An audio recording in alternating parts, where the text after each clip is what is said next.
No. Can you hear me? Yes, Yes, I can. yes, I can. Okay, thank you. Okay, thanks. My screen got disconnected, so please let me just give me 1 minute. Okay, I think I'm back. It's connected again.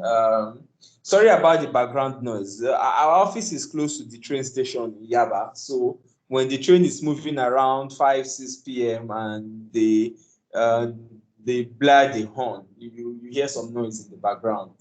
Okay, so for the project with Nigerian Interbank Settlement System, we were supposed to have 4 servers, but they insisted that there is no space there's no space for those 4 servers in their server room. So we need to go and get 1 server, and it should be like a blade server.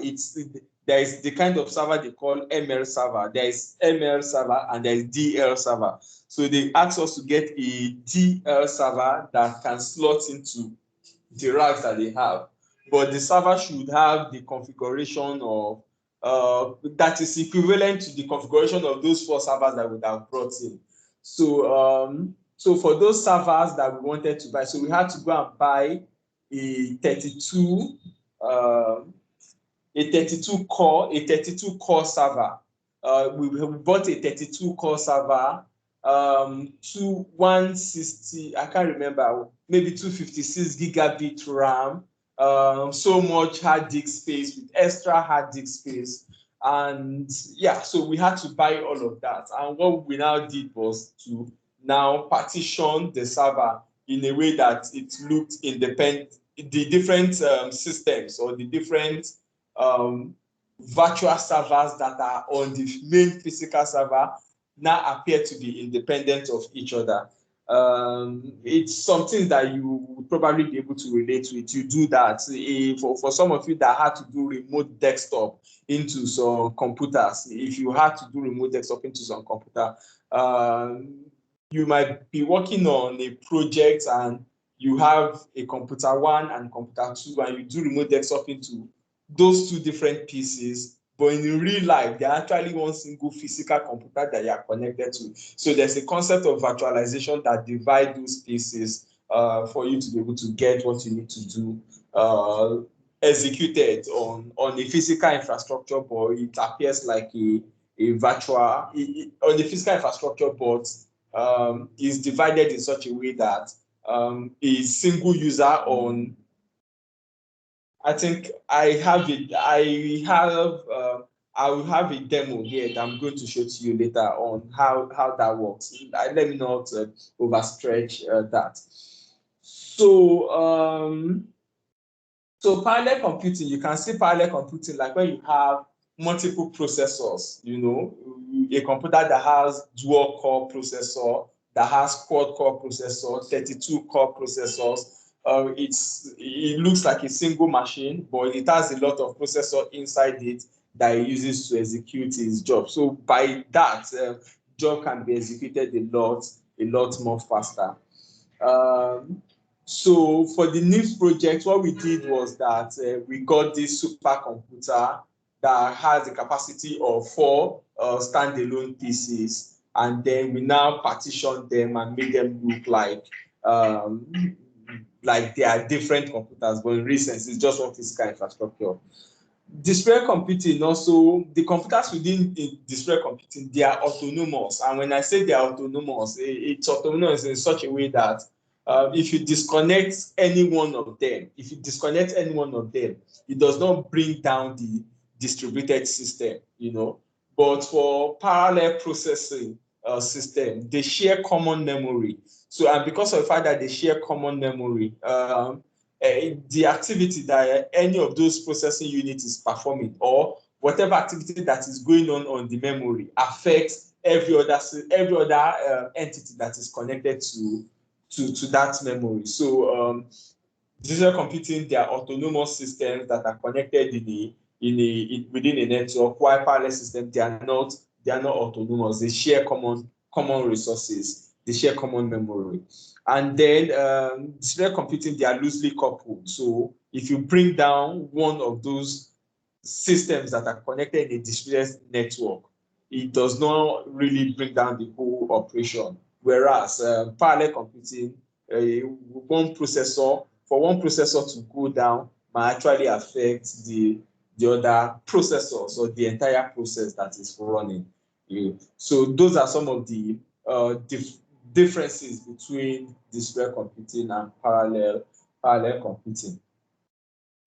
I think we have some more examples that we can use to put that in better perspective later on. So this diagram that you have here, it's like a so this is a diagram that depicts distributed computing system where you have a processor and a memory make a process. Okay, if we have a question, if we over to you. We can't see your screen. Oh, sorry, I'm sorry. So I don't know what diagram you are referring to. Okay, sorry. My PC restarted at some point. Okay, so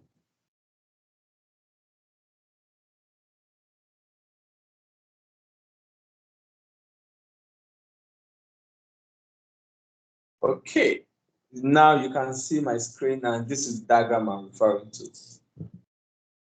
Okay, so here you have so this is a picture that depicts distributed computing system as against parallel computing system.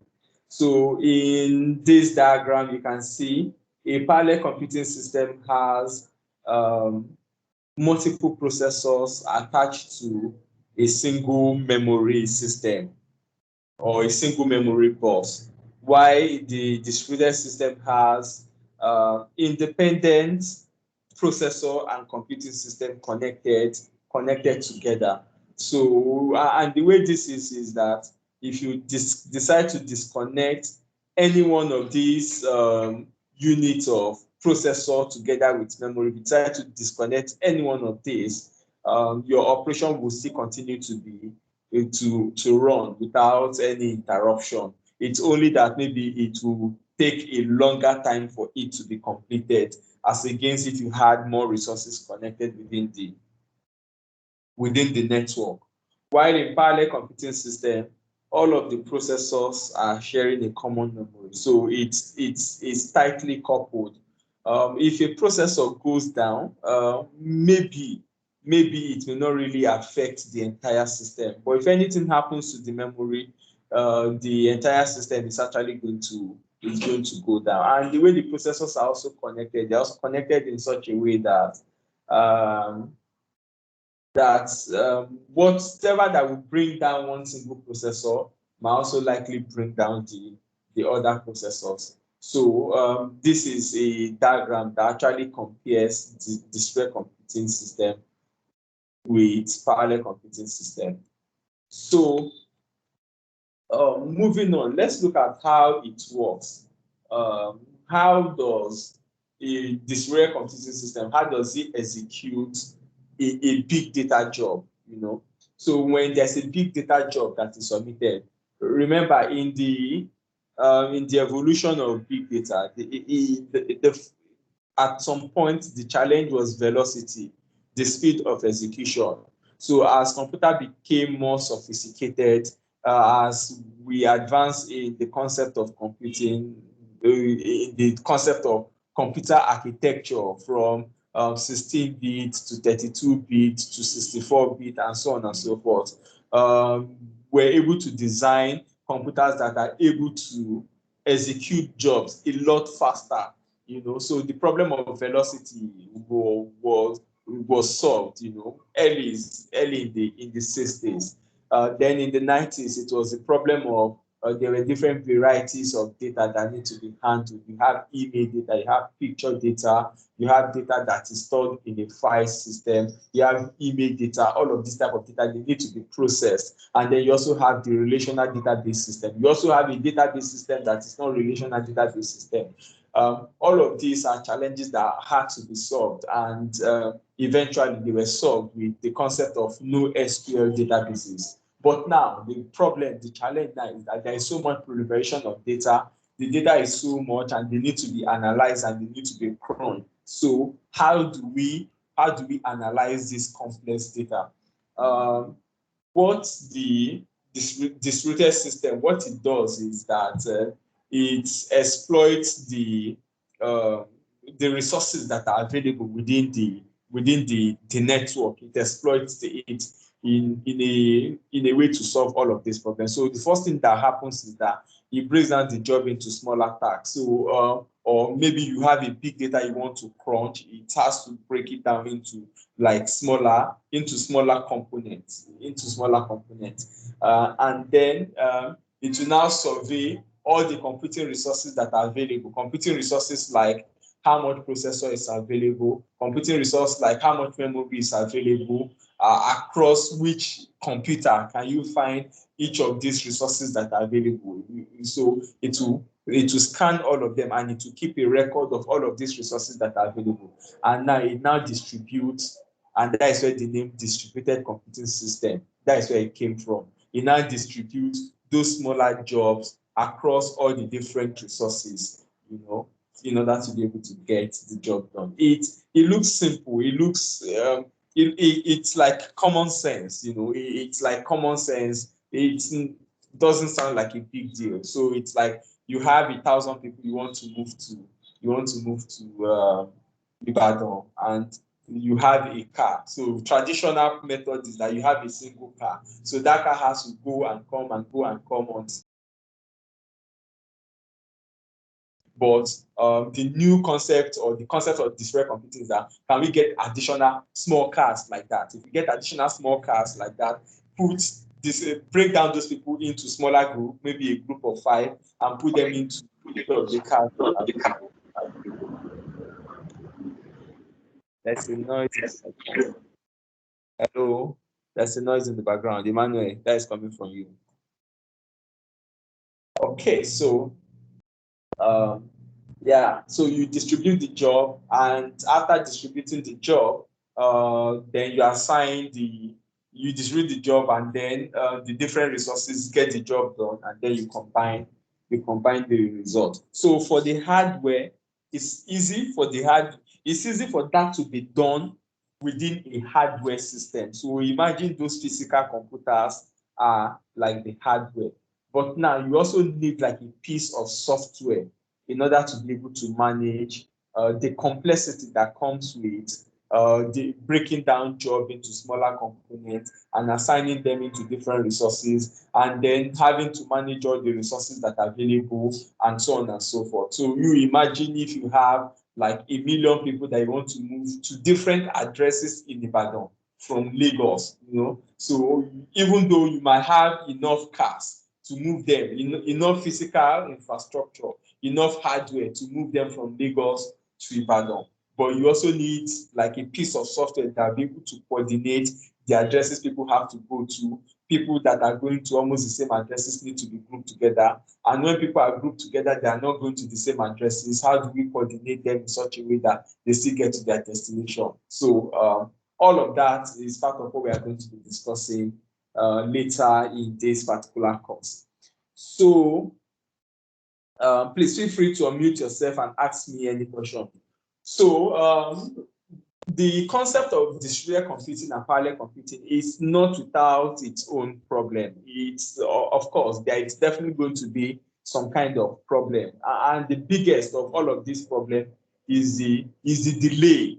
So is the delay that emanates from having to manage these different resources. There are so many hardware, there are so many jobs that has to be done. So the delay on each of these hardware resources, that delay is also called latency problem. So that delay can, when you add it up, it can be significant when you add it up. So if, for instance, the car is supposed to get to Ibadan in 2 hours, and that car gets to Ibadan in 2 hours 15 minutes, and say there are 200 cars. When you add 15 minutes to 200 cars, you can see that it is a significant amount of time that is eventually lost. So delay is the aggregate, or latency is the aggregate delay in the system due to delay in the individual tasks involving huge amount of data. That is the biggest challenge with the distributed computing system. And there have also been ways in order to be able to solve this problem. So, of course, one way of solving that problem would now be, can we now design another system that leverages the advantage of parallel computing together with the advantage of distributed computing? So I'll take you back one slide just to be able to explain that concept. So the advantage of this parallel computing is that job gets done a lot faster than ordinarily how it would be done. The advantage of distributed system, even though job gets done faster, it's also more efficient. It's a lot more efficient. So I'll simplify it just for you to be able to understand this. We have 1,000 people who want to move from Lagos to Ibadan, and the traditional way is that we only have a single car, and the single car will have to go to and fro until when the job is completed. How the stress system will solve the problem with that? The stress system will go and get like maybe another 200 vehicles and bring all of those 200 vehicles together and then get them to move the 1,000 people from Lagos to Ibadan.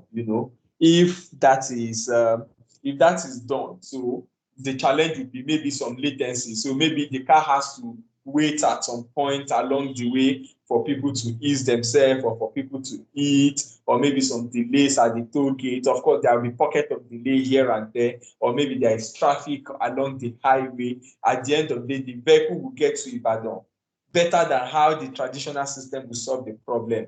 But of course, there will be some delays. But that is how the system solves the problem. Now, parallel system, how does it solve the problem? So parallel system example would be like an aeroplane that goes from Lagos to Ibadan. So there's one aeroplane. The aeroplane has capacity of taking 200 people at a time. It's a twin engine aeroplane. So twin engine means multiple processors. So it takes 200 people at once, goes to Ibadan, comes back again to Lagos, goes to Ibadan, and then until the job is done. So it goes a lot faster, but it still has to, like, there's still going to be some delay of coming back to pick another set of people and go back again, and the delay of coming back to pick a set of people, another set of people, and go back again until it exhausts the 1,000 people. Now, what if we have parallel systems that are connected within a distributed network? I think that would be a much more efficient and better way of solving the latency or the delays, the aggregate delays that you might witness within both systems. So that is one of the solutions. Distributed and parallel processing techniques are not just for processing huge amount of data in a short span of time, but it also helps in solving the problem of that delay. So when you bring parallel systems and you connect them within a distributed network, you might actually be able to get the solution, or you might be able to limit the aggregate delay significantly compared to if you were just leveraging a distributed system alone or a parallel system all alone. Please feel free to ask me any question. You can make it interactive. If there's something that is not clear, I would like to take your comment on that. Please just unmute yourself and go ahead. Okay, so let me move on. So beyond this, okay, sorry, I have a question. Please go on. Okay, thank you. My name is Dorcas. So I just wanted to ask, in this world or in this era of big data, which is more efficient? Is it distributed computing or parallel system that is more efficient in the world of big data? Okay, so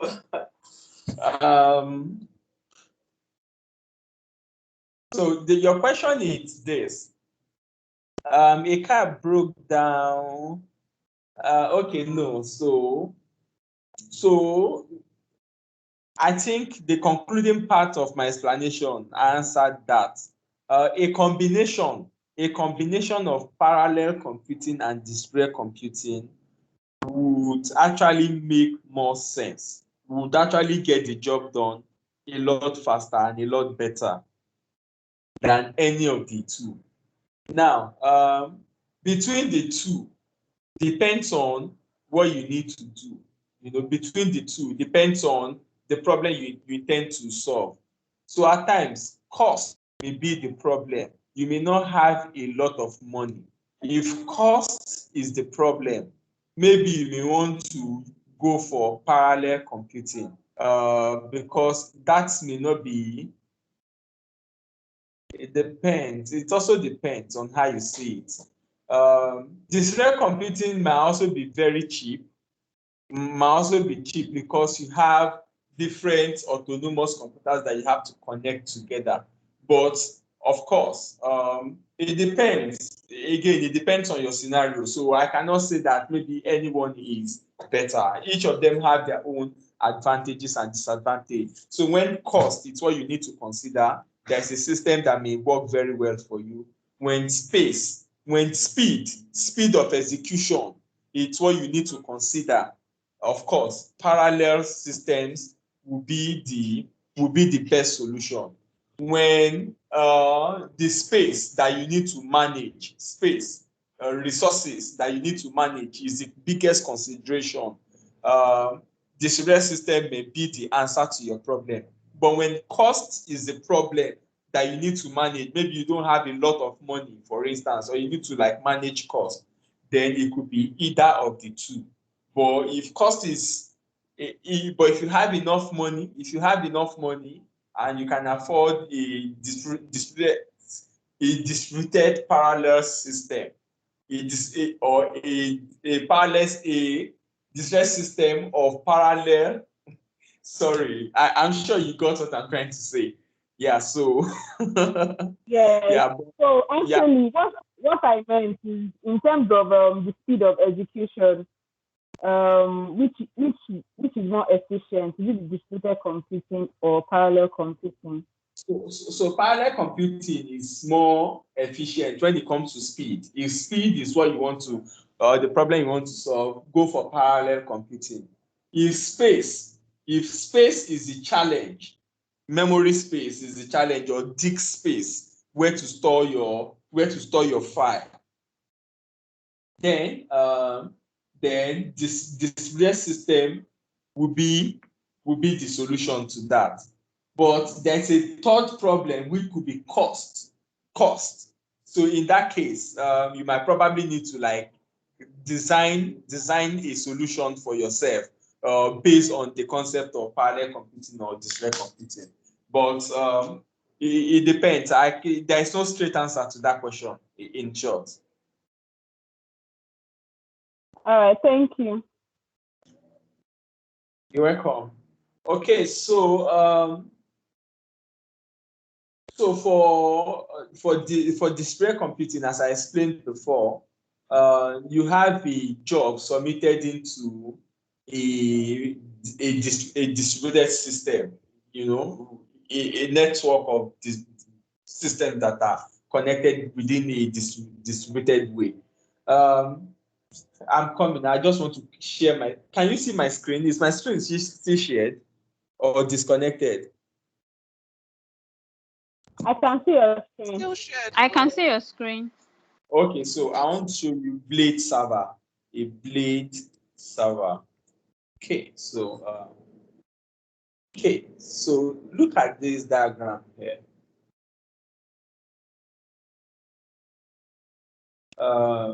So yes, I'm coming. Rack server.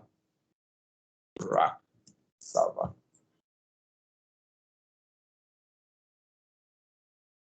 Okay, so look at this. This diagram to the right, to my right here. Here you have this is a server, this is a server, this is a server, this is server, this is server. So here you have about 1, 2, 3, 4, 5 servers. So these are about 5 servers that are connected. Although they are connected on, they are mounted on the same rack. Yeah, that the word is that they are mounted on the same rack.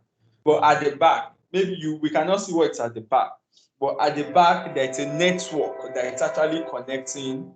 There's a network that is a cabling system that is actually connecting all of them together. So this might actually be a network of distributed systems, that facilitates processing big data. So look at this. This is like a network of distributed system. So imagine you have a big data job, and that job, maybe through a client, you can connect remotely from your office space or from home or from anywhere, and you submit that job to this system, to this network of distributed system. The job will be broken down among, so the way it works is that the work is broken down into smaller tasks. It's broken down into smaller tasks, and that task is distributed among each of these different systems that are here. So 1, 2, 3, 4, 5. So maybe one big job broken down into 5 tasks, and each of those tasks is assigned to each of these servers to execute. And after the server finishes executing each of the tasks, the result is combined together and is returned to the user. So it's not very, you probably don't know what is happening behind the scene. And that is what happens when you Google herdsmen, for instance, on Google. You Google herdsmen on Google. The result came in 0.5 seconds, and it returned back 11 million there. This is 11.1 million results. So can one single computer return this 11 million results? No. Yes, maybe one single computer can return those 11 million results, but it's going to take a very long time for that one single computer to return the result. So what actually happens is that Google takes that query and send it across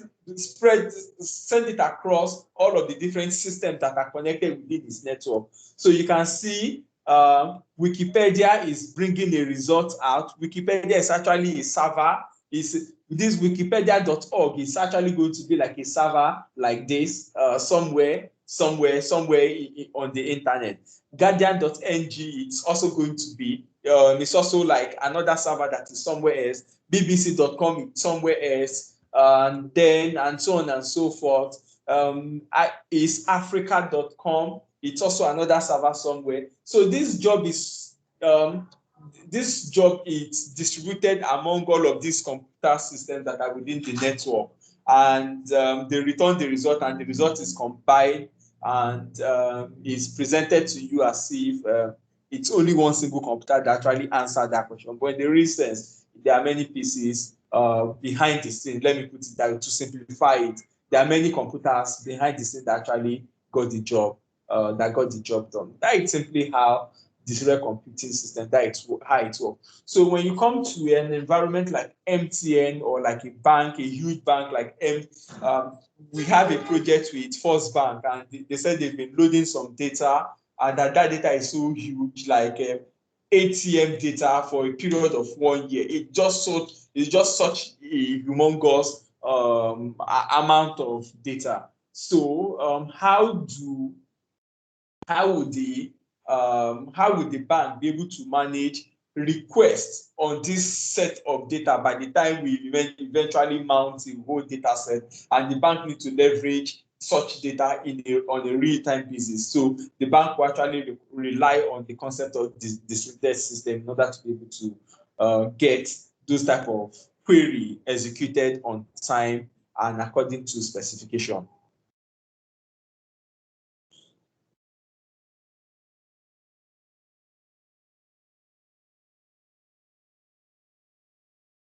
Am I disconnected? I noticed that. I think my network is fluctuating. Let me see what I can do. Give me 1 minute. Let me quickly switch my network.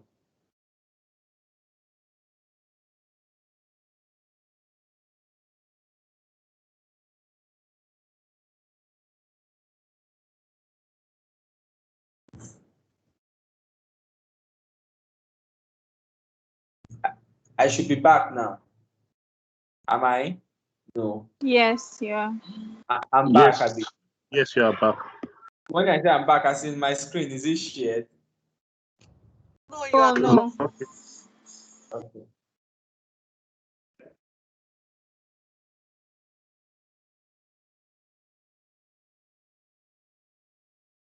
Okay, great. So yeah, so I think I'm back. Okay, so so all of that explanation would provide some insight on what this test system looks like. I think you would need to refer to your material to get more details, about the distributed computing system. But I think we're also going to be discussing distributed system, one particular tool that actually encapsulates the whole concept of the distributed system. We are going to be discussing it maybe from tomorrow or from next week, and that is the Hadoop distributed system, HDFS, Hadoop distributed file system. Okay, so switching away from distributed computing, so there are many ways which also parallel computing itself is also implemented. We said parallel computing is when you have when you have like a computer system, but they have those computer system has multiple processors, but they share a common memory. And based on that, when job is submitted, the job is executed a lot faster because you seem to have more processing power in order to be able to execute the job. That is going to definitely rely on the operating system in order to be able to know how to manage all those computing, all those processing power together with the memory that is available. So in terms of the implementation technique of parallel computing, you have the cluster technique, you have the massively parallel processing technique, and you have the high performance computing technique. So the high performance computing technique is the concept is simple. So how it is that it employs what is called in-memory technology. So if I go back a few slides, yeah, so before now, processor it's different from memory. So memory is the component of a computer that holds the data that you are processing, while the processor is the place where the job itself is done. So something needs to hold it and something needs to get the job done. So when you look at an aeroplane, for instance, going from Lagos to Ibadan, the fuselage where people sit, that is the fuselage. That is like the memory. While the engine on the left and the right hand side, those are like the processor. You understand? So so in computer too, the memory is different from the processor, and so there is like connectors, they call it like a bus system that allow transportation of data from the memory to the processor back and forth until when the execution is completed.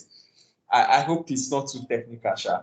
So the massive parallel, the high computing, the high computing processing, or the high computing technique, how that works is that it employs the concept of in-memory computing. So the question is that if there is back and forth, so here you have your processor, here you have your processor. No, let me use this example. Here you have your processor, here you have your memory. So when you need to execute a job, the job is in the memory. So there is back and forth between the memory and the processor, back and forth until when the job is completed. So those back and forth between the memory and the processor, they also lead to delay. When it's a lot of job, at the end of the day, at some point, there may be delay due to those back and forth between the memory and the processor. So now, can we minimize the back and forth between the memory and the processor by implementing this memory within the processor itself? That is the concept of in-memory computing. So you now have processors that have huge memory embedded in them. You have this huge memory embedded on those processors so as to minimize the back and forth. Remember, latency is one of the time is one of the problems that we try to solve every. Then the space issue is also another problem we try to solve. So for space issue, maybe we need to increase the memory space. For time issue, maybe we need to increase the processing power or minimize the back and forth between the memory and the processor. So in-memory computing, it's one of the concepts of parallel computing that help to minimize that back and forth. So now here you have memory here, and you now imagine this memory implemented in such a way that is connected on these processors, and then the back and forth. The back and forth between the memory and the processor is significantly reduced. So that is in-memory computing. That is the concept of in-memory computing, which leads to the high performance computing technique for parallel computing. Then you have the MPP, that is the massively parallel processing, which is like a single machine that works like a grid, and it handles storage and processor and processing power all in a coordinated way. One good example of this is the example that I gave for that project that we did with NIBS. We had to get a computer that had 32 core processors. 32 core processors was what we put on those on one single server. So when you come, if you go to the server room, you see a single server. The server looked like just this. This looks like a DL. So I'll show you what a DL server, what it looks like. DL server image. So yeah, so this is like a DL server. So you can go to the market and actually buy this DL server, and then you slot it into a rack. You slot it into a rack like this, and then you connect it at the back end. So we got a DL server. We got a DL server, but the DL server that we got had about 32 processors connected to it. The guys that we bought it from had to build that server for us. It's not like maybe it came from the factory, that they had to build it. And why they did that for us is because we needed a PC that had the capacity to be able to run the kind of job that we wanted to run.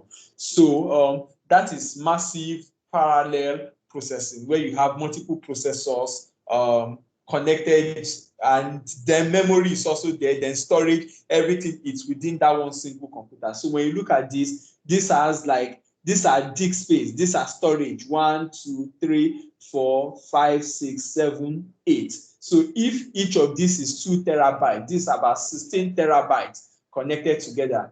The memory for this system, it's in there, the memory is in there, and then the processor is also in there, all of them connected together inside this one single computer. So this is like, if it was in the 90s, that would have passed for a supercomputer.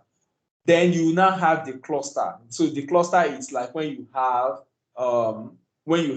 parallel computers that are connected within a network, so that the workload is shared among all of those systems. And I think I explained this earlier on. So in the cluster or in the grid architecture for parallel computing, you can have many parallel processing units or many parallel systems that are connected as if it's a distributed system. So you connect them together to form what is called a cluster or what is called a grid.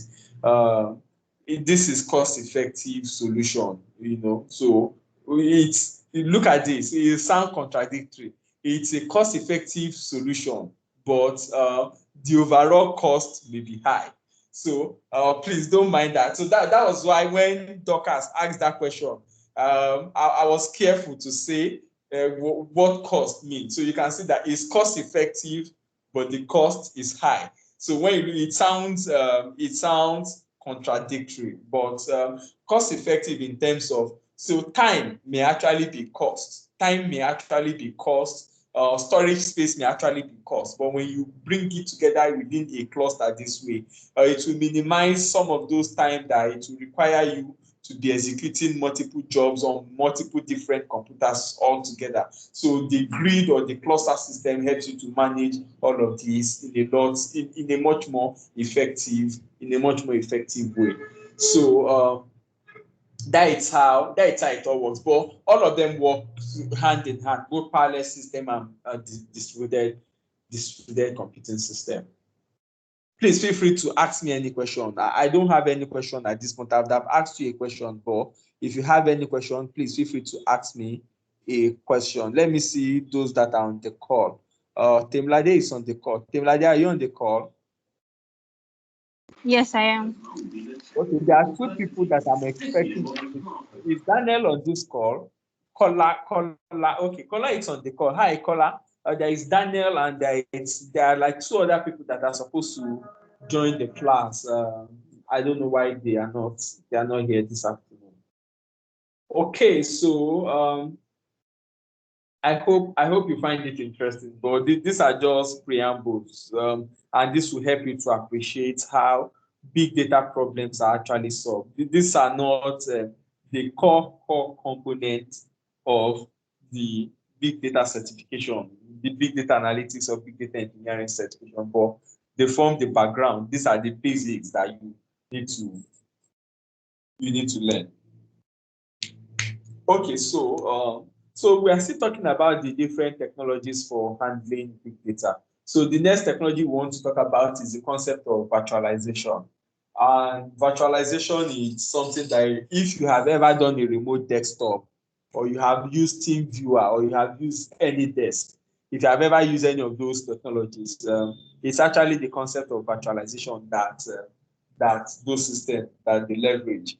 And this was that part I was trying to explain earlier that I find difficult to explain. So how virtualization works is that it separates the physical resources, or it tries to like partition. That is a word. It partitions the physical resources in such a way that it enables you to create virtual system on a hardware system, you know. So for instance, the NIF project I was explaining earlier on, in that project we got this gigantic machine, and on that gigantic machine it was supposed to be 4 servers we needed to buy, but with this one single machine that we bought, it was a beast. So with that machine, we now have to create some virtual servers. We created about 4 virtual servers on one single computer, and each virtual server you can log into it as if you are logging into a physical computer. So 4 virtual servers, and we now distributed those virtual servers among the different teams that had to work on that project.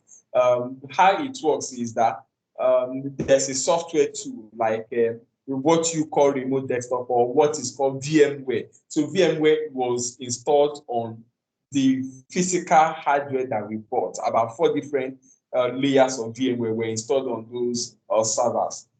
And then each of those VMware had the image of an operating system loaded on it. And then it was 32 core that we bought, but those 32 core, we had to like break it down into like 8 core for each of the virtual server. Yes, you are breaking up, please. I'm breaking up. Well, from my end, you are breaking up. Okay, so I just want to find another way to broadcast this.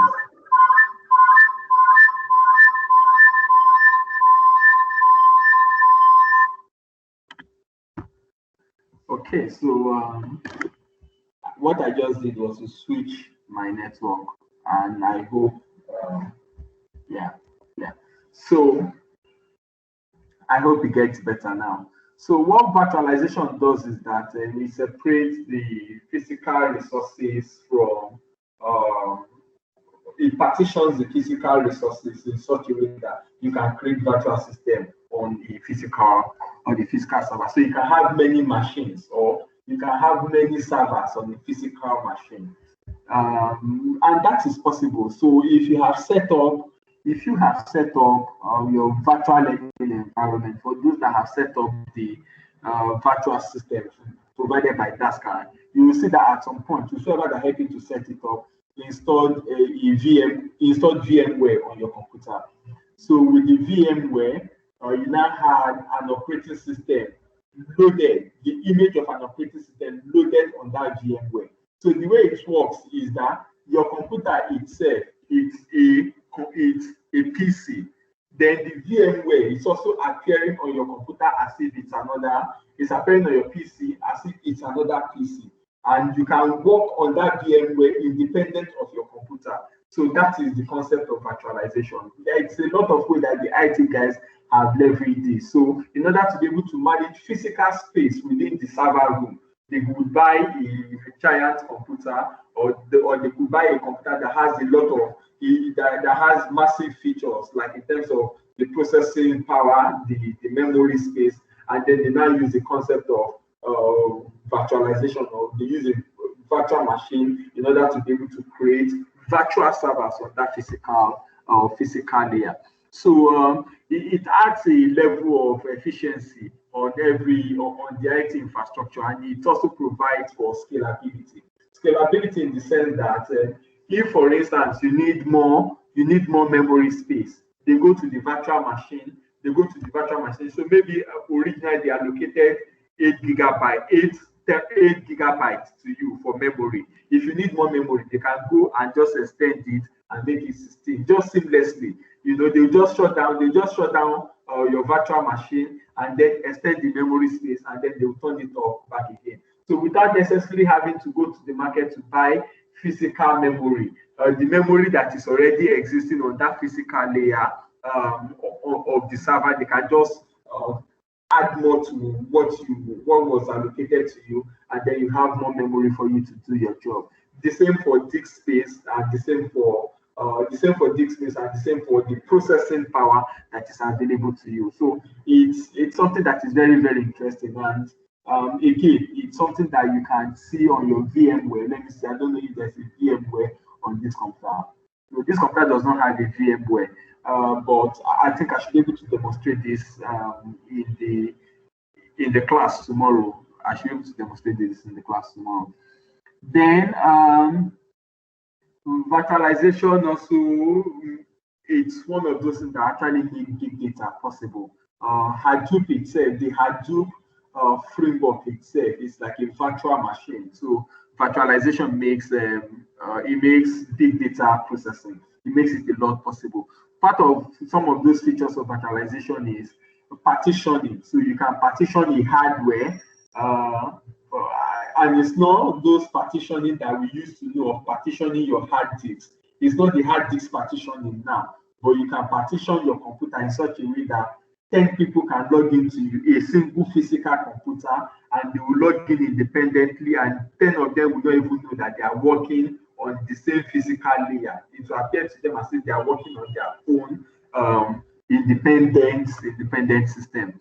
Then it also provides for isolation. So any of those virtual systems, you can shut it down. You can shut down any of the virtual systems or virtual servers on the physical layer without necessarily affecting other users that are on that same physical layer.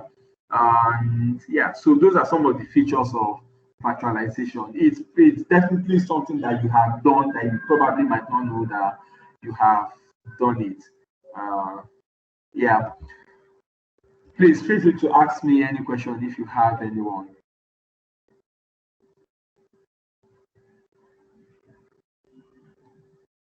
Okay, so Hi, Blessing. I have a question that might take us back.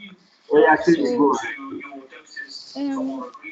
When we're talking about distributed and parallel computing,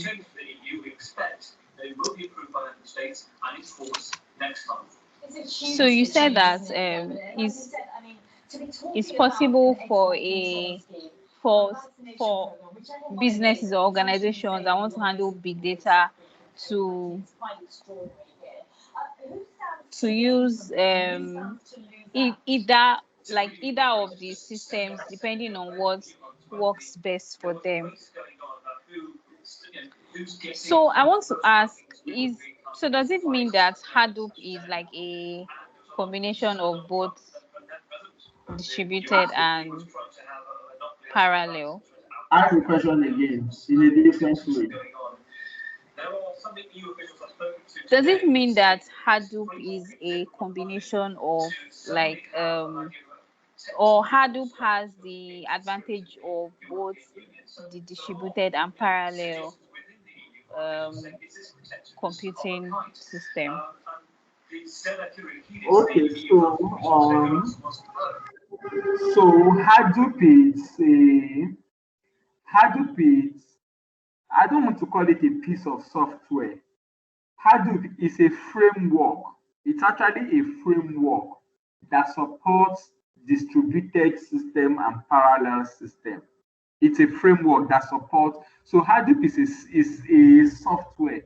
Everything that we have, most of the things we have discussed around distributed systems. Yeah. So what we have discussed around distributed system and parallel system has to do with the software itself, the physical infrastructure. Apart from maybe virtualization that has to do with a way of partitioning those physical infrastructure. So even virtualization is still about partitioning physical infrastructure. But you need a piece of software that can help. I don't want to call it a piece of software. You need a framework. You need something that can help you to manage all these distributed systems. So when you want to process big data and you have so many resources like this, you have a processor here, processor there, processor here, and another one here. You have a memory here and a memory there, and then you also have disk spaces that are spread all across. How do you manage all of this together? Hadoop is that implementation. Hadoop is that implementation that helps to be able to manage that problem better than any other system that we have had before now. Yes. So Hadoop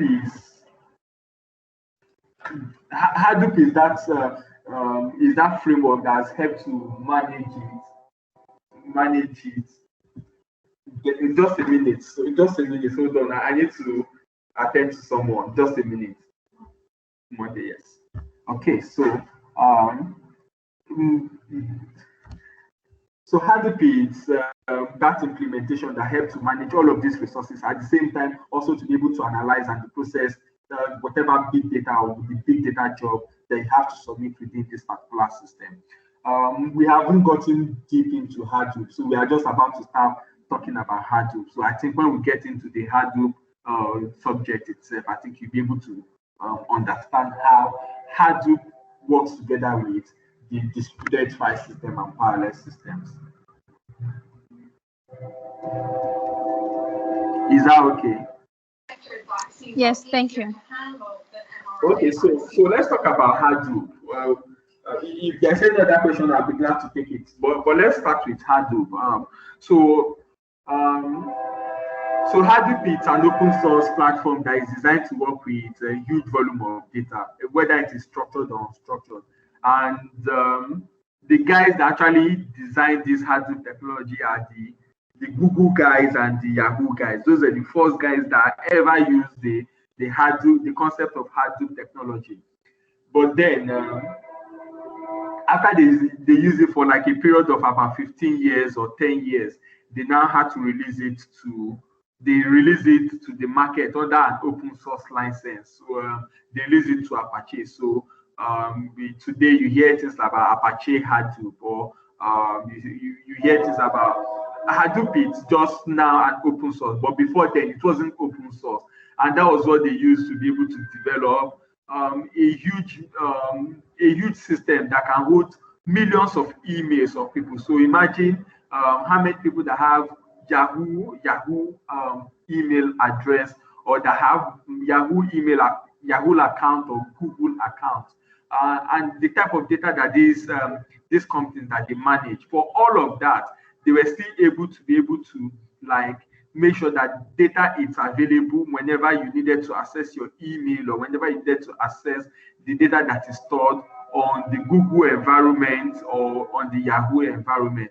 It was Hadoop that is the framework that is designed to be able to manage this huge set of data. So we are going to be talking about this in much more details. I think those that are doing engineering, the engineering guys will also be have more interest in this, because this is also fundamental to the engineering aspect of the big data, the DASCA certification. So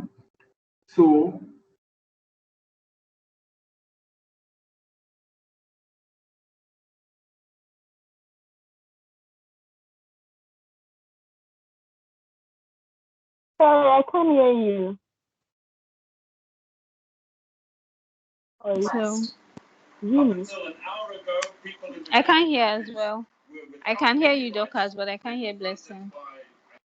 Oh, okay, I thought it was just me. Okay, thank you.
Hello, can you hear me? Yes, we can now. Okay, sorry. I think I was disconnected for Yeah, about for a few minutes. Yes. so I think the network is dealing with me this evening. I need to share my screen again. Okay, so okay, I think I'm back now. So I was talking about the evolution of computing system before I got disconnected. I said that before it used to be the speed problem, and then the relational database system was invented. Then it was variety problem, and the NoSQL system was invented, and then it became the volume problem. So with the volume problem, we need to implement a particular kind of a framework that will be able to help us to handle huge data sets that is generated. And I want to say in this part of the world, in this part of the world, the strength of Hadoop framework itself has not been exploited to the fullest. You know, even I have a friend in the UK. He also runs a consulting firm like an Octave Analytics in the UK. Some entities, some banks in the UK are just migrating their platform from the traditional relational database management system to a big data, to a Hadoop system. You know, so I think the land is green. The land is green on this side. So the opportunities are still very, very good, because there are just few of those companies in Nigeria that have adopted this yet. Others are just beginning to start considering the implementation of Hadoop system. And the companies that implement this, they are very few. There is probably just maybe two companies that I know. One company apart from Octave Analytics that implements Hadoop in the market. So the way it works is that Hadoop helps to manage voluminous data for deep analytics, and it also leverages the computational power that you can derive from a distributed system or from a parallel system. Hadoop is very good for whether the data is structured or unstructured.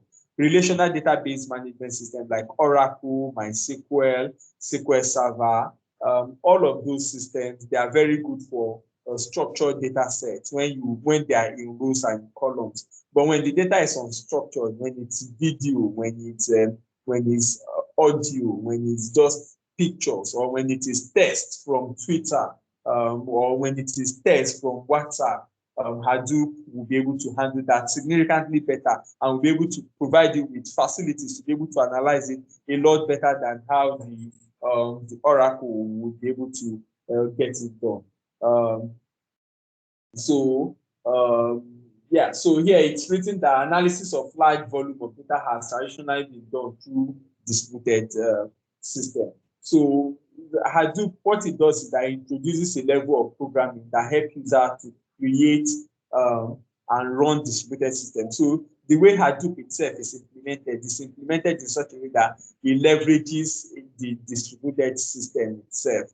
So you create in the example or in those discussions we had around the display system, we're talking about physical systems, like physical layers. But for Hadoop now provides that both programming or a software layer on top of a distributed system. So, and it helps you to efficiently manage all the machines and the resources, whether it is parallel resources or parallel computing resources or autonomous independent computing system within a distributed network, helps you to manage it a lot better.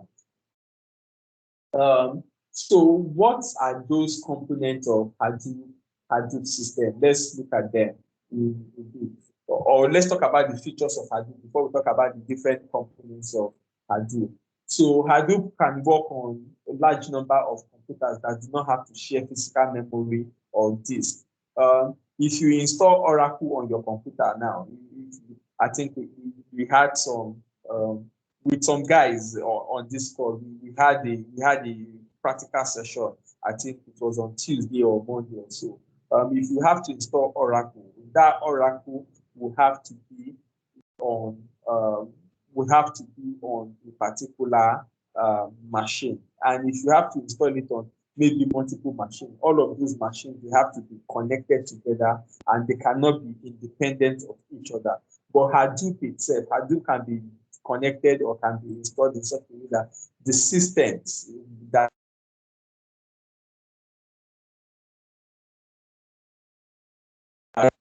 they are independent of each other in terms of memory or in terms of disk space. They will be independent of each other, and the user will be able to access each of them independently. Then the way the data is managed on Hadoop is such a way that there's a lot of replication, there's a lot of redundancy that is created, and that is to be able to guarantee availability. I will say that again. There's a lot of redundancy, there's a lot of replication that is created on Hadoop in order to be able to guarantee availability of the data. So you can have a snapshot of the data that is replicated about 4 or 5 times across across different servers, across different disks within the cluster, or across even different clusters, within the whole framework. So what that guarantees you is that if a server goes down, your data is still going to be available and accessible. If a disk crashes, you don't lose your data. In fact, the system does not even. The system is not even aware, or maybe I should not use the word aware. The system may be aware that a disk has crashed, but it automatically switch over to a replica. So you, as a user, may not be aware that a disk has crashed. Maybe it's the administrators at the back end that will know that a disk crash, and then they will replace the disk. And once they replace the disk, the data that is supposed to be on that disk is automatically recreated. The processing of data itself improves, as Hadoop runs different tasks on the different available resources.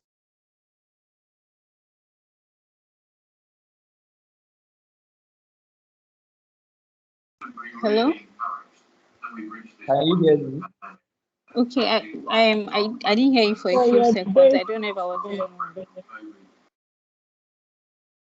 Same Wow. here too. I need to do something to my network this afternoon. Is there any other network? Let me see. I have about three networks around me here, and almost all of them are popping up one issue or the other.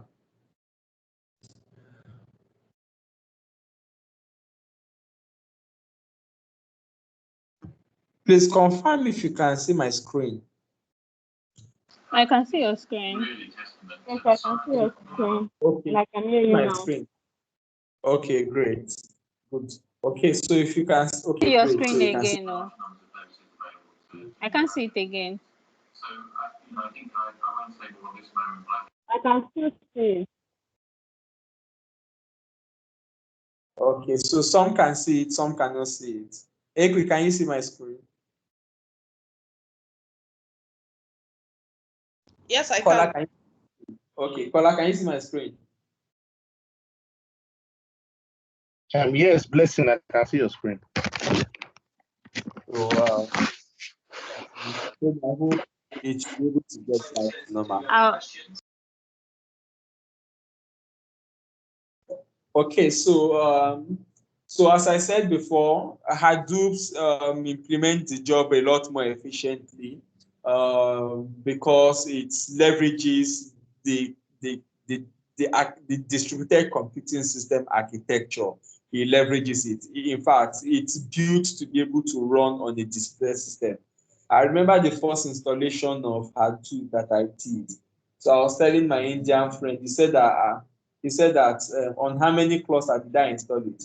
I said I installed it on one single computer. He said that no, that is not Hadoop. That I did not install Hadoop. It's just another installation. That if you really want to enjoy it, you need to like install it on like a network of four independent systems, you know. So it leverages the distributed computing, and then it replicates data to guarantee availability and in order to be able to handle what is called a single point of failure. So with Hadoop, there's no one single point of failure.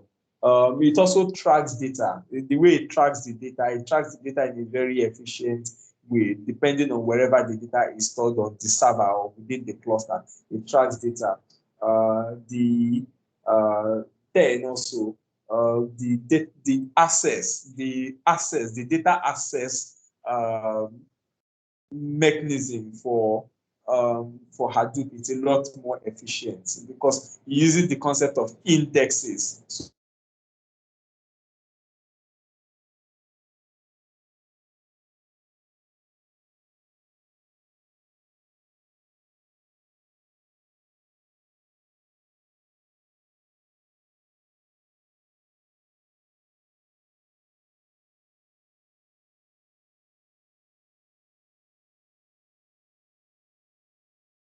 I was disconnected.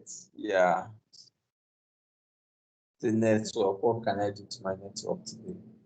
Okay, so Please, I have two questions. please go on. Okay, you said Hadoop framework is installed on a network. So, for instance, the installation that you did, that you were advised to install on a network. So, and copies are always replicated of data. So, if there is an update, maybe there was a create or delete of updates done to a data set.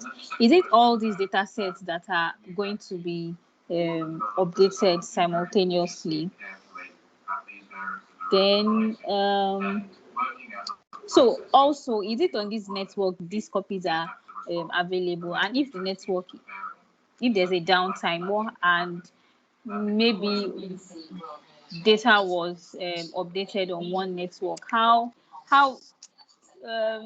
will the update still be able to happen across all these duplicate copies? Talking very much about the fact that the EMA, European Medicine Agency, Hello? Has authorised their vaccine for all adult groups across the European Union. Hello? I can hear you, Timmy. I think blessing is away. Okay. Okay. Sorry, I can hear you. I'm not away. I had the question. So the question is about updates. No, I'm not away. It's Okay. only appeared as if I was away because I switched again from another network to another network, but I could hear before the network got connected. So if there are a lot of replicas, if there's an update, is that update is it written across all the different replicas?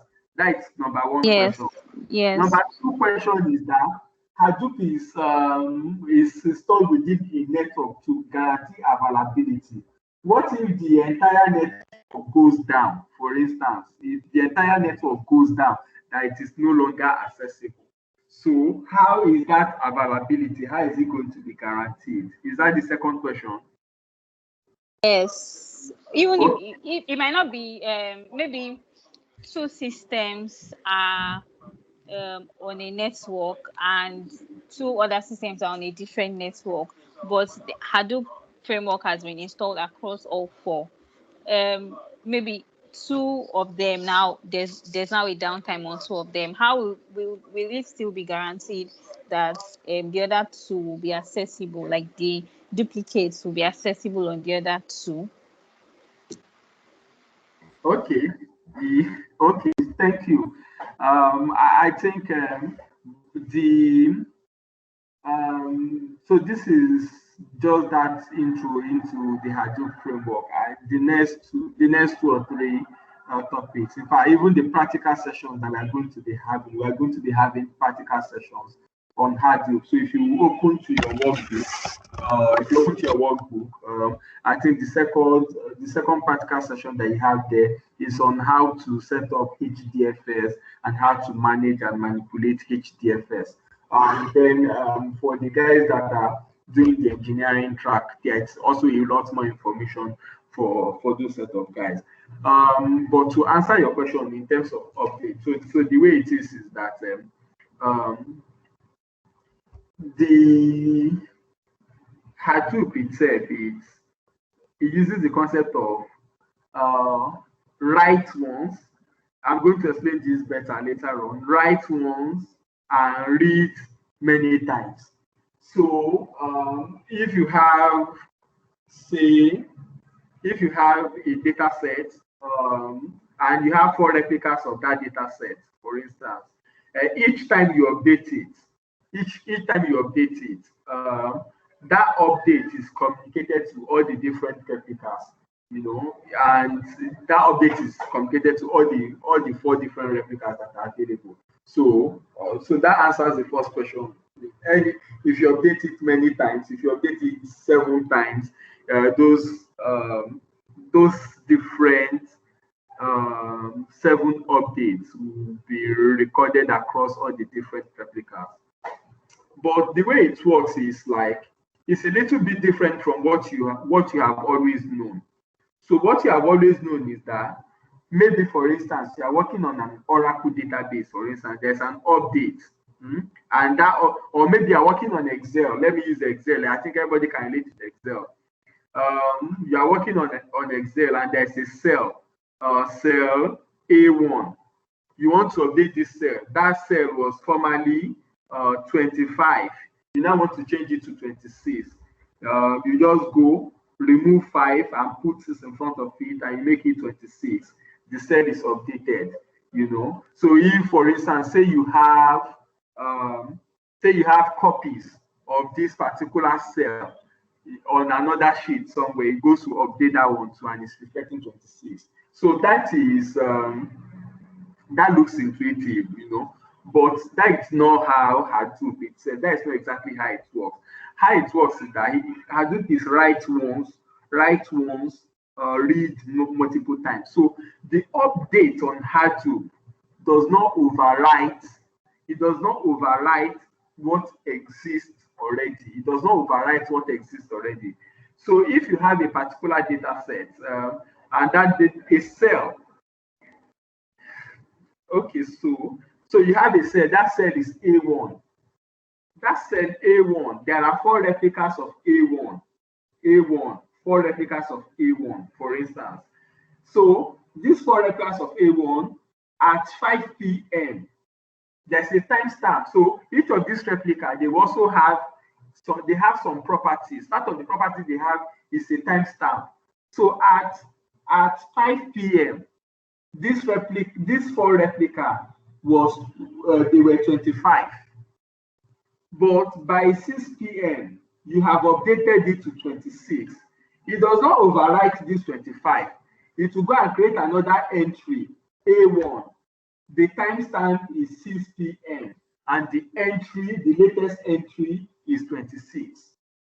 And it's going to create this entry across all the 4 different replicas. So anytime you want to access A1, of course, is the latest data that is going to point you to. But in case you also maybe something has happened and you want to even recollect what you have updated before, you want to recollect the snapshots that you had at 5 p.m., Hadoop can help you to get it back again. Does that make sense? Yeah, it does. I get it. Thank you. So now the network question. So that network question, I used to be a network engineer, but I think I can do justice to that question. So the way Hadoop itself, of course, I think we also we are discussing maybe some of those things that we are going to be talking about in subsequent classes. So the way Hadoop itself is designed is such a way that so think about a distributed system. Imagine 4 different computers. Imagine my computer here. Your computer, let's say you stay at Magodo, so you have a computer in Magodo. So let's say Equi stays in Chevron Estate. He has a computer in Chevron Estate, and Dorcas is living in Abuja. She has a computer in Abuja. So we want to connect all of those 4 computers into a cluster, into a Hadoop cluster. So when you look at it, so those 4 different computers, even though they are far away, they are not exactly in the same room. They are not exactly in the same room. They can be connected into a Hadoop cluster, and that is the power of Hadoop. Sure, you understand? They can be connected together into a cluster. So if my PC, maybe I just yank off the cable, or I just shut it down and it's no longer available, even though it's the data that is also on my own PC within that network is not available, the other people are still available and they are still connected together within that network. And by the time I bring up my PC again, it comes back into the network all over again.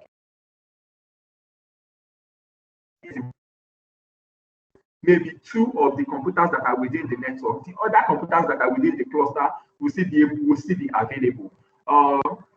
Of course, in a production system, the chances that you want to disconnect the 4 different computers at the same time will be limited. You don't want to disconnect all of the 4 computers at the same time.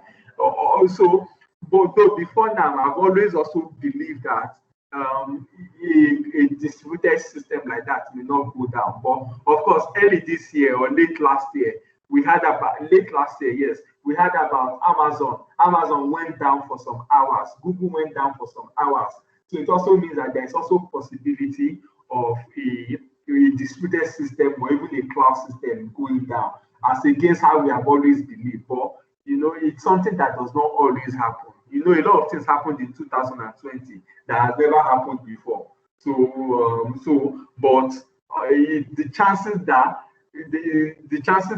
the systems, all the systems that are connected within that network, the chance that they will all go down within the same time, it's very, very limited.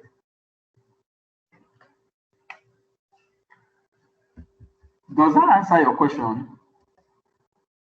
Yes, it does. I kind of get the concept. It's like using Google Sheets. I get, yeah. So yeah, for both, I get it. Yeah.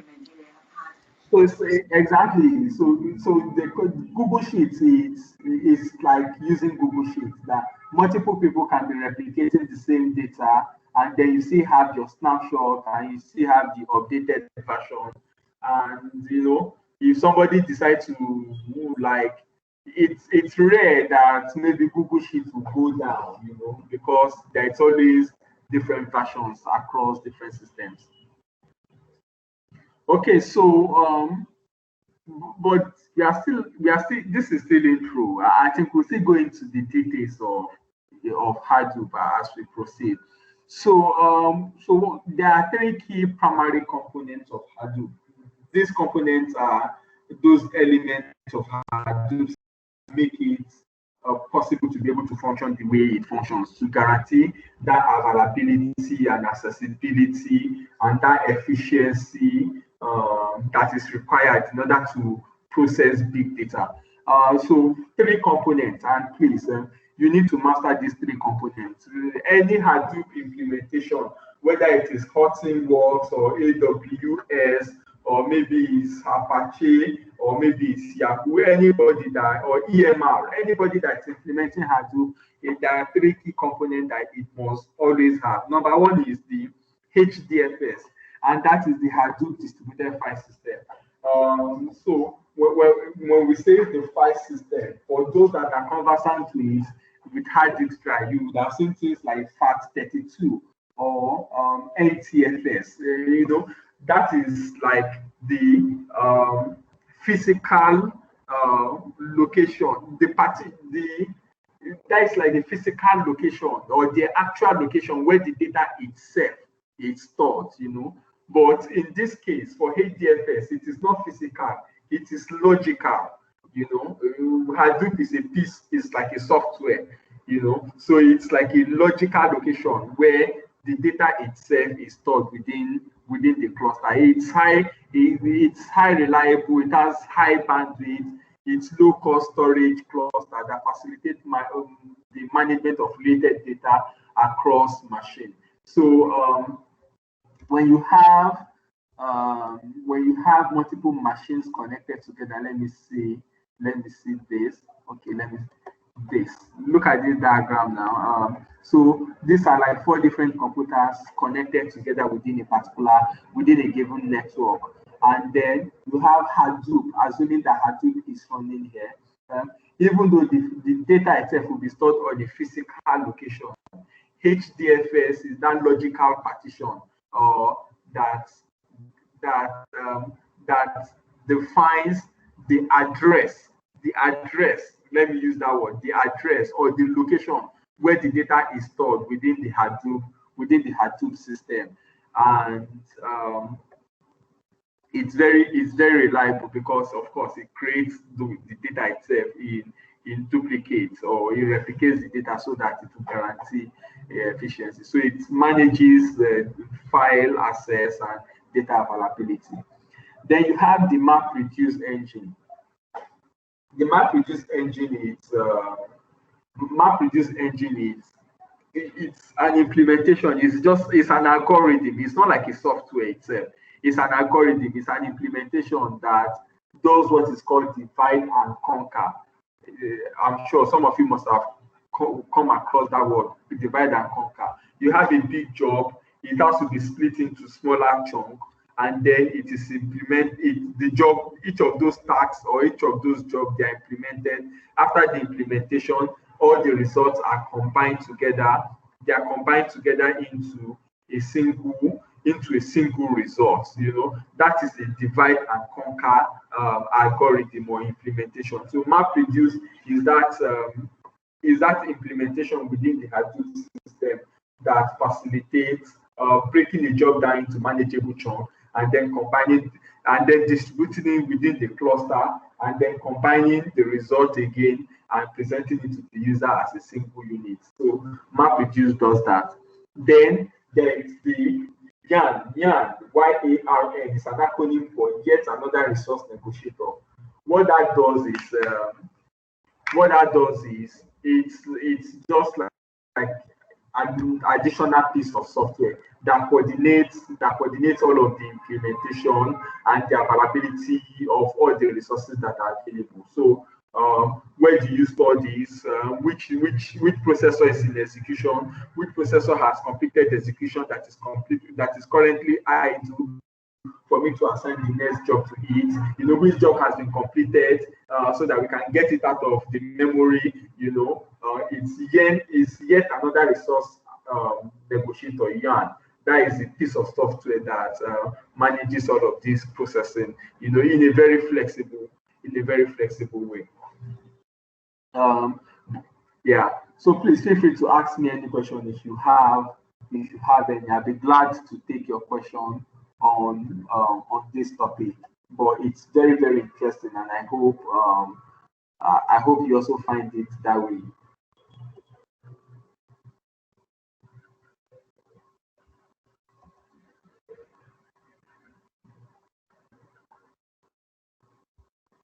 Any question before I move on? So, Kola, I want you to ask me one question, something that is not clear to you. I want you to make the class interactive. So, Kola, over to you. A question from you.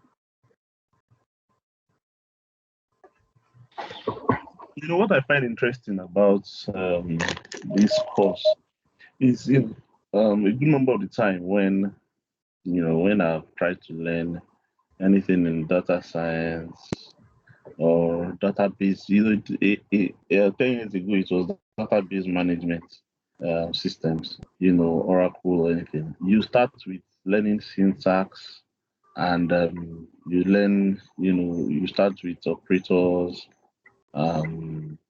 different ways of programming. You learn iteration, you learn loops and all sorts of things, and then you begin going to libraries and all of that. So my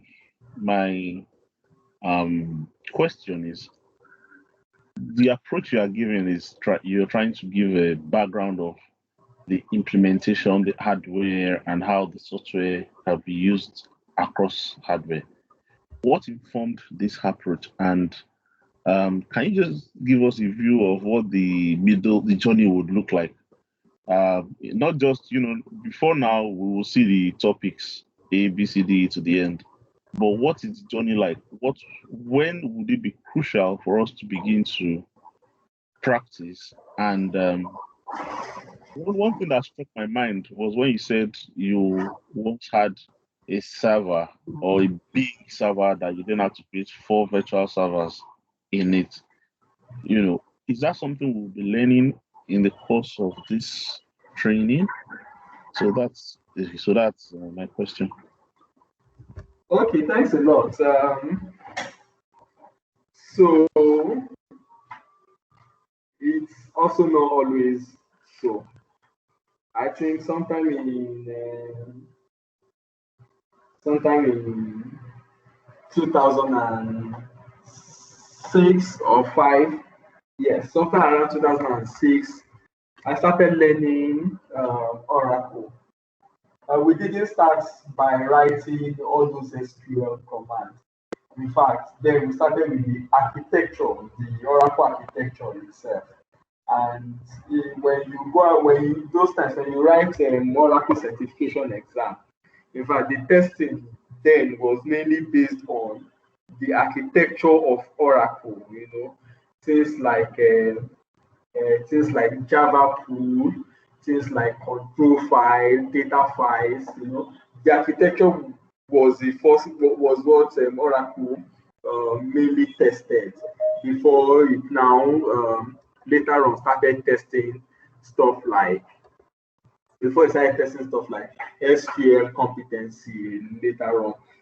So that foundation is very, very key. When you know what is happening at the background, it takes you away from the level of being a mere user or just a programmer. So even when you are programming, when you know exactly what you are programming, when you know the hardware, when you know the architecture of the hardware that you are programming, or when you understand the architecture of the software that you are programming, you'll be a better programmer than some programmer that just took up than some programmer that just took up the syntaxes and then just started programming. You just pick up, okay, Java, import this, and you just started programming that way. And why Hadoop is also very, very important is that Hadoop itself leverages the architecture of the hardware that it's running on. It leverages the network, it leverages the physical infrastructure and the connection of those physical infrastructure. So if you have that understanding, it's significantly going to boost your programming efforts, as a big data analyst or a big data engineer.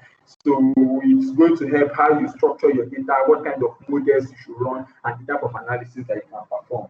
So if you want me to run through what to expect, I'm sure by the time you get your material, it will be very easy. You probably don't need to ask this question, and I hope that by next week you should have gotten your material and you should have also set up the virtual learning environment on your PC. So of course, what we for this class, it's always, first of all, it's always introduction. So and that's like what we started with last week with introduction to big data, and then we also talked about some of the applications of big data, across different industries.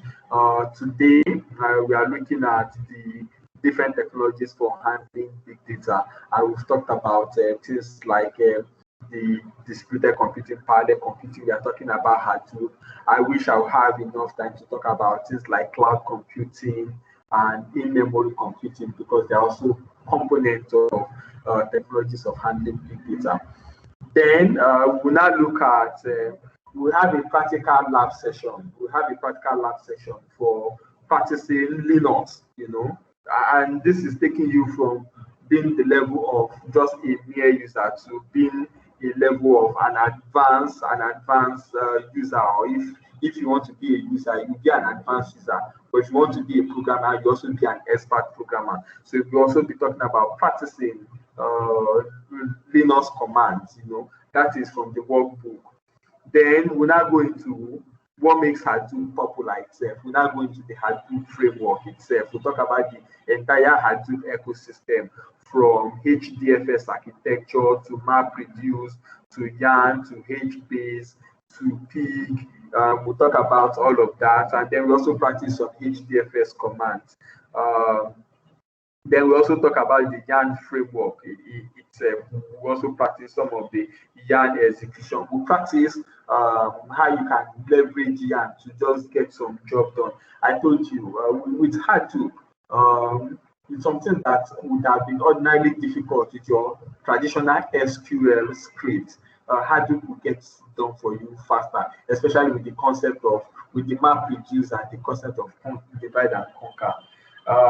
So it's at this point that we will now split. The guys that are in the engineering track will go into engineering, and the guys that are in the analytics class will now move to analytics. And for the analytics guys, they will go into the understanding of analytics, what exactly, we still talk about what analytics is and what analytics are all about, the tools for managing analytics. They will now go into the R programming itself, and so on and so forth. How do you read data into an R environment? How do you do data manipulation with R? How do you analyze data with R? How do you run statistical function with R? Then we also look at how do you leverage R within a Hadoop environment. So we are going back to how to begin. So how do you leverage R within a Hadoop environment? We'll go into that. And how do you also do graphs and charts in Hadoop? How do you do hypothesis testing? There's so much. So I'm running through everything that we have. But of course, all of these are in your material. Then part of what we're also going to be discussing: social media analytics, text mining, data cleansing, data pre-processing, all of that, how those things are done within the analytics course. Those are some of the things that we are going to be looking at. For the engineering parts, of course, we'll go into more details about the Hadoop framework. Then we talk about HBase, we talk about Hive, we talk about Scoop, we talk about Zookeeper. So we go into more details of those implementation, Yarn itself, MapReduce, how they are implemented, Pig and Pig Latin. Those are some of the things that the guys in the engineering space are going to be focusing on. And then at some point too, there's also going to be a blend of how you can load data using maybe Scoop to load data back and forth from the Hadoop framework to a relational database system. It's a whole lot. You can see that it's a whole lot. So that is why I really need your attention from the beginning to the end of this class. If you understand the basics, the fundamentals, it will help you to be able to master some of those advanced things by the time they come calling. Okay, so does that answer your question, Kola? Thank you for going into so much details. Thank you. You answered all my questions. Thank you. Okay. All right. So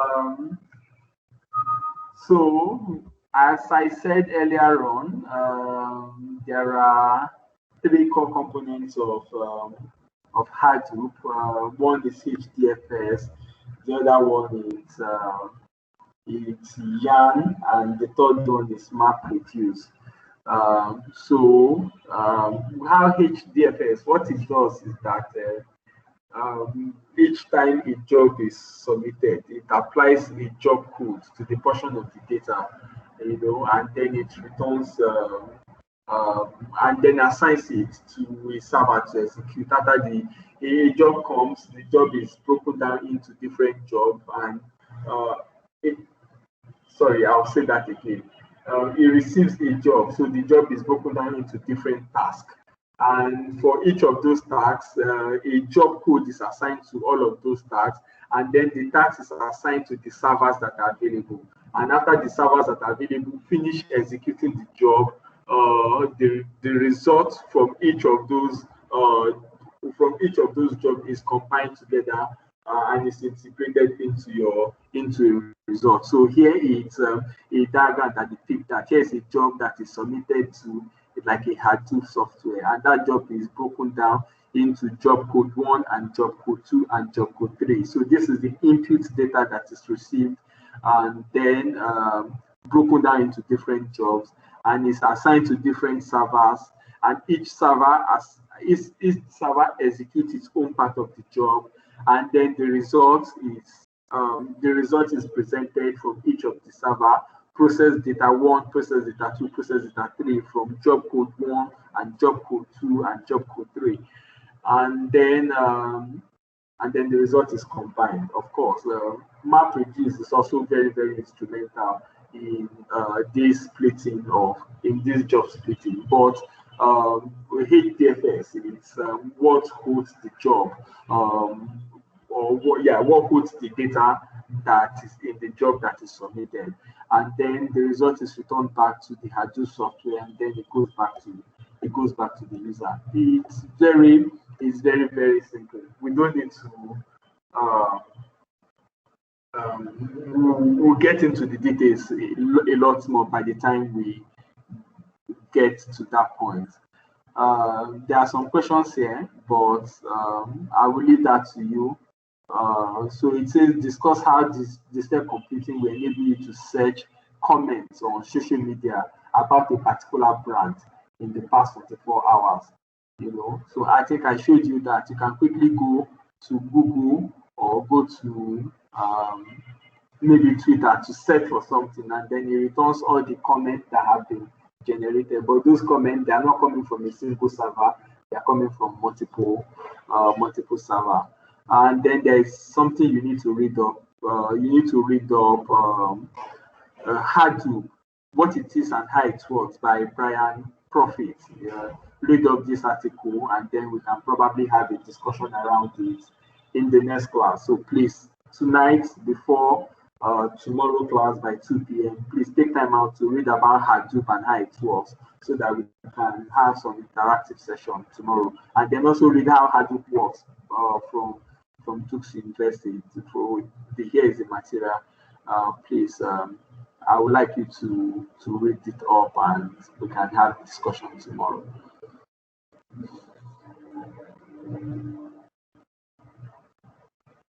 Okay, so thank you, Blessing.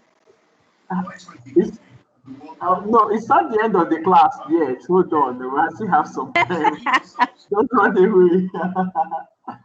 Who said okay? Is that Lade? Yes. Okay, so hold on. Okay, so we haven't finished yet. So we just have 2 more things to discuss. One is cloud computing, and the other one is it's in-memory computing. So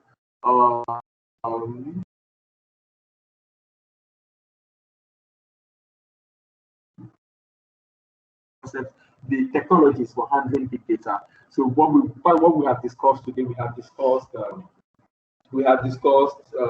the Hadoop technology. We've discussed distributed computing. We've discussed parallel computing. We've discussed Hadoop and the components of Hadoop technology.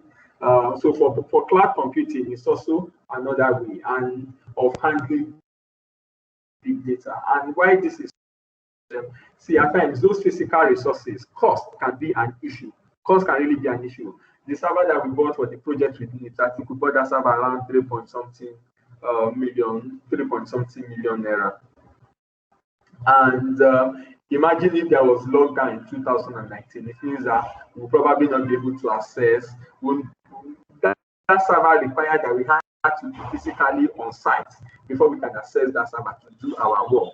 That was the condition that Nigerian Interbank Settlement System gave to us when we're implementing that project. So, and it's part of their information security policy which they have implemented. So you cannot just like remotely connect to any of the servers that they have within the environment. So if there was lockdown in 2019, it means that we'll not be able to access that server until when the lockdown is lifted. That would have been a big challenge. And it also means that if you are not in Lagos, you'll not be able to access. If you are not in Lagos, you'll not be able to access the server. You'll not be able to do any work except when you are physically available on site to get the job done. But how to solve that problem is to be able to consider the concept of cloud computing, where you can acquire computing resources on the internet on a platform that is shared across multiple users. And the way it works is that it could be an application that is shared, like someone mentioned Google Docs or Google Sheets. Like you're working on Google Sheets. Multiple people, you can have somebody in the US and somebody in Abuja and somebody in Lagos. They are working on the same document and they are working on it concurrently, almost about the same time. And the data is safe and secure there. It's cloud that facilitates that. Storage, you need a lot of space. You can buy space in the cloud and store your data in the cloud. So you are not even going to be worried whether maybe somebody is going to steal your server, or maybe fire might burn the server, or maybe the server might be affected, or maybe the data on the server may become corrupt. So you can also buy storage resource in the cloud. You can buy computing resources, processing power. You can buy it in the cloud. So a lot of businesses are now considering all of that, and that has facilitated the scaling. It has facilitated scaling of many IT companies today in such a way that they really don't need to have a lot of physical infrastructure, but yet the application will be up and running and without any downtime. Cloud-based application enable easy accessibility without any boundary for computing resources to an application. And it also lets you pay. You can do pay as you go. And you can buy in bundle. You can do pay as you go For AWS, when you want to buy, they have different bundles for processing power, for disk space, for storage space, for memory, for processing power. They have different bundles that you can buy all together, and you can also do pay as you go in such a way that as you scale up to a particular level, it charges you all at that level. I will allow you to do a lot more read up on distributed computing. There are different kind of models that are available. You have infrastructure as a service, you have software as a service, you have platform as a service. So something like AWS is a platform. Something like Google Cloud is a platform. You have software as a service. There are some software like Nine. There is Nine, like Microsoft Team. Microsoft Team is a software, and you can have your Microsoft Team meeting in the cloud without necessarily having to install it on your computer. That is software as a service. And you can also have infrastructure as a service. That is when you buy server like disk space where you store away your data. Cloud allows for scalability, is elastic. Elasticity means that it can expand. It can expand as much as you want to have it, and you can also shrink if you no longer need it. If I bought a server here and I spent 5 million to buy that server, if I'm not using the server is shut down. But in the cloud, if you're not using the server, you don't need to pay. If you're using the server, then you pay. If you're not using it, then you pay. If you need 1 terabyte, you pay for it. If you only need 5 gigabytes, then you pay for it. It's low cost, although the cost is getting more expensive because the more the demand, the higher the price. Since the lockdown started and a lot of businesses are going to the cloud, the cost for cloud infrastructure is becoming a lot more expensive compared to how it used to be before. But relatively to physical infrastructure, it can be low cost compared to physical infrastructure. So if you imagine you bought a server for 2 million naira, by the time you would have spent 2 million naira on cloud infrastructure, then it would have been a lot of resources that you have been using for a lot of time. Then there are public clouds and there are also private clouds. I would not bother you on all of that. And then finally is to talk about in-memory computing. And I think I touched on in-memory computing. I touched on in-memory computing earlier on today. Okay, so tomorrow we'll continue from there tomorrow. I think I've exhausted my time. So we'll continue from wherever we stop here tomorrow, and tomorrow we also have some practical sessions. So I wish you have your lab environment set up. If you don't have it set up, we might need to skip the practical session to next week, but it would be good we have some practical sessions based on the curriculum. After talking about the technologies for handling big data, we should have a lab session, which is practicing Linux and GI editor commands. Thank you very much. I'll be available to answer your questions.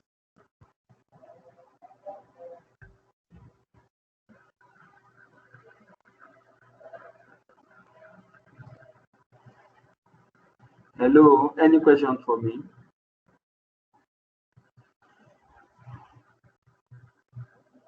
Okay, so if there is no question. No questions from my end.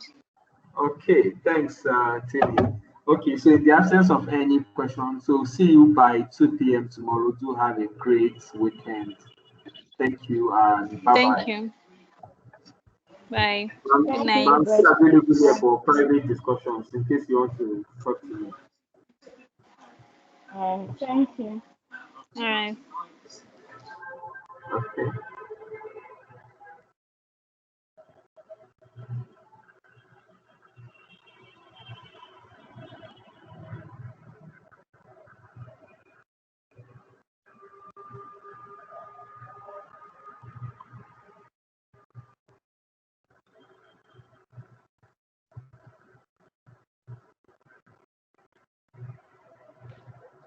Sorry, hello, bless you.